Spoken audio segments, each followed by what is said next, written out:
ಈಗ ಚುನಾವಣೆ ಹಂತದಲ್ಲಿ ಇದೇನು ನಡೀತೀವಲ್ಲ, ನಾನು ಕಾಂಗ್ರೆಸ್ನ ಮುಖ್ಯಮಂತ್ರಿಗಳಿಗೆ ಕೇಳಲಿಕ್ಕೆ ಬಯಸ್ತೀನಿ.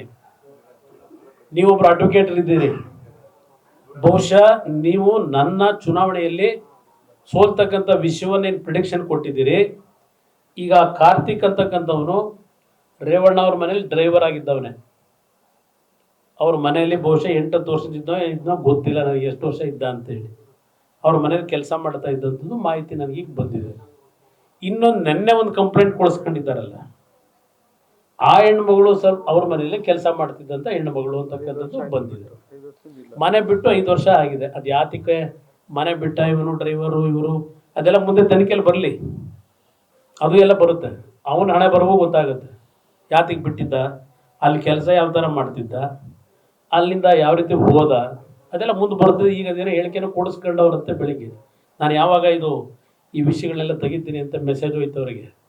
ಈಗ ಅವ್ರ ಕೆಲವೊಂದು ಹೇಳಿಕೆ ತರಾತುರಿ ಕೊಡಿಸ್ಕೊಂಡವ್ರೆ. ದೇವರಾಜ ಅವ್ರಿಗೆ ನಾನು ಕೊಟ್ಟೇ ಇಲ್ಲ, ಅವನ ಹತ್ರ ಇದ್ದಿದ್ದೆಲ್ಲ ಅವನ ಹತ್ರ ಇತ್ತು, ನನಗಿದು ಗೊತ್ತೇ ಇಲ್ಲ, ಕ್ಯಾಸೆಟೇ ಮಾಡಿಸಿಲ್ಲ ಅಂತ ಏನೋ ಹೇಳೋನೆ ಅಂತ ಏನೋ ಹೇಳಿದ್ರು. ಈಗ ನಾನು ಒಳಗೆ ಹೊರಗಡೆ ಅದೆಲ್ಲ ಇರಲಿ, ಯಾರು ಮಾಡಿದ್ದಾರೆ ಯಾರು ಬಿಟ್ಟರು ಅದೆಲ್ಲ ಇನ್ನೂ ತನಿಖೆ ಆಗಬೇಕಲ್ಲ. ಈಗ ನಾನು ಹೇಳ್ತಕ್ಕಂಥದ್ದು ರಾಜ್ಯದ ಮುಖ್ಯಮಂತ್ರಿಗಳಿಗೆ, ಸಿದ್ದರಾಮಣ್ಣವರೇ, ಏನು SIT ರಚನೆ ಮಾಡಿದ್ದೀರಿ, ಕಾಂಗ್ರೆಸ್ ಪಕ್ಷಕ್ಕೆ ನಿಮಗೇನಾದರೂ ಈ ನಾಡಿನ ಮಹಿಳೆಯರ ಬಗ್ಗೆ, ಈ ನಾಡಿನ ಬಡ ಕುಟುಂಬಗಳ ಬಗ್ಗೆ ಇರ್ಬೋದು, ಗೌರವ ಅಂತಕ್ಕಂಥದ್ದಿದ್ರೆ ಕಿಂಚಿತ್ತು ನಿಮಗೆ,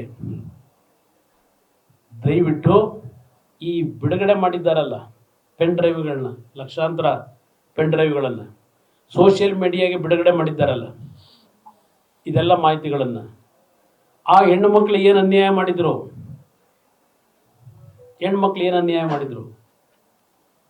ಇಲ್ಲಿ ನಾನು ಯಾವುದೇ ಕಾರಣಕ್ಕೂ ಪ್ರಜ್ವಲ್ ರೇವಣ್ಣ ಅವರನ್ನು ವಹಿಸ್ಕೊಳ್ತಕ್ಕಂಥ ಪ್ರಶ್ನೆ ಇಲ್ಲ.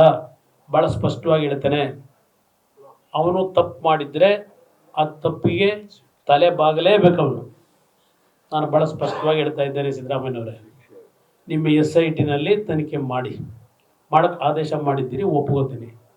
ಇದ್ರ ಜೊತೆಗೆ ಈ ಹೆಣ್ಣು ಮಕ್ಕಳ ಮುಖಗಳನ್ನು ಹಾಕಿ, ಅದೇನೋ 2000 ಇದೆಯಂತಲ್ಲ ಇನ್ನೂ ಕ್ಯಾಸೆಟ್ಗಳು, ಎಲ್ಲಿ ಇದನ್ನೆಲ್ಲ ಯಾವ ಫ್ಯಾಕ್ಟ್ರಿಲಿ ತಯಾರು ಮಾಡಿದ್ರಿ 2000 ಈ ಕ್ಯಾಸೆಟ್ಗಳನ್ನು? ಅವರು ಅಕಸ್ಮಾತ್ ಏನಾದರೂ ಪ್ರಜ್ವಲ್ ಅವರೇ ಅದರಲ್ಲಿ ಇನ್ವಾಲ್ವ್ ಆಗಿದ್ದರೆ 2000 ಅಂದರೆ ಎಷ್ಟು ವರ್ಷಗಳು ಪಾಪ ಅದೇ ಕೆಲಸದಲ್ಲಿ ಇರಬೇಕು. ಅವರು MP ಆಗಿದ್ದು 5 ವರ್ಷ, ಅವ್ರು MP ಕೆಲಸನೇ ಮಾಡಿಲ್ಲ. ಅಲ್ಲಿಗೆ 2000 ಕೇಸು ಇದರೊಳಗೆ ಇನ್ವಾಲ್ವ್ ಆಗಿದೆ ಅಂದರೆ ಆ 2000 ಕುಟುಂಬದ ಹೆಣ್ಣು ಮಕ್ಕಳು ನೀವೇನೇನು ಪ್ರಿಪೇರ್ ಮಾಡ್ತಾ ಇದ್ದೀರೋ ಗೊತ್ತಿಲ್ಲ ನನಗೆ. ಆ ಕುಟುಂಬಗಳಿಗೆ ರಕ್ಷಣೆ ಕೊಡೋರು ಯಾರು, ಆ ಹೆಣ್ಣು ಮಕ್ಕಳಿಗೆ ರಕ್ಷಣೆ ಕೊಡೋರು ಯಾರು? 4 ಕೂಡ ಹಲವಾರು ಸುಪ್ರೀಂ ಕೋರ್ಟ್ ಜಡ್ಜ್ಮೆಂಟ್ಗಳಿದೆ. ಅವರ ಪ್ರೈವಸಿ ಅಂತಕ್ಕಂಥದ್ದು ಏನಿದೆ, ಯಾವುದೇ ಒಬ್ಬ ವ್ಯಕ್ತಿಯ ಪ್ರೈವಸಿಗೆ ಧಕ್ಕೆ ಬರ್ತಕ್ಕಂಥದ್ದು, ಧಕ್ಕೆ ಉಂಟು ಮಾಡ್ತಕ್ಕಂಥದ್ದು, ಅವರ ಪ್ರೈವಸಿಯ ಆ್ಯಕ್ಟಿವಿಟೀಸ್ನ ಸಾರ್ವಜನಿಕವಾಗಿ ಪ್ರಕಟ ಮಾಡ್ತಕ್ಕಂಥದ್ದು, ಇದನ್ನು ಮಾಡಿದಾಗ ಯಾವ ರೀತಿಯ ಸೆಕ್ಷನ್ ಮೇಲೆ ಆ್ಯಕ್ಷನ್ ಆಗಬೇಕಾಗ್ತದೆ. ನ್ಯೂಸ್ ಫಸ್ಟ್, ನಿರ್ಭೀತಿಯಿಂದ ನಿಮ್ಮ ಪರವಾಗಿ.